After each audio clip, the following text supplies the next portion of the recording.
This is my tactile magnet calendar board creation. I was looking at my magnet calendar board while thinking about my capstone project working with deafblind artists. Personally, I rely on my calendar as a visual representation of my life.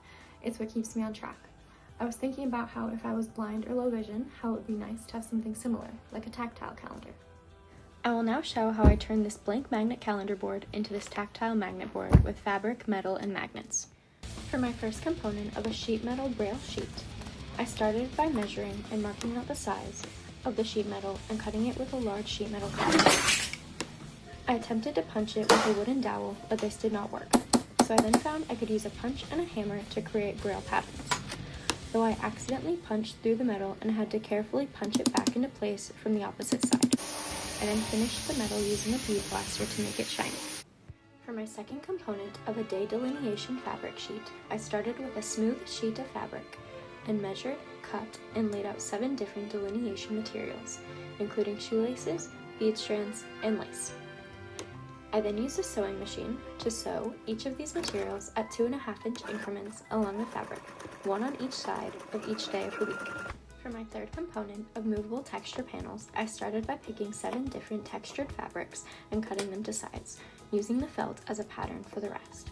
I then used a serger, which shows small loops of thread around the edges, to finish off the sides of each piece of fabric so they did not fray over time. After feeding all 4 sides, I cut off the excess thread.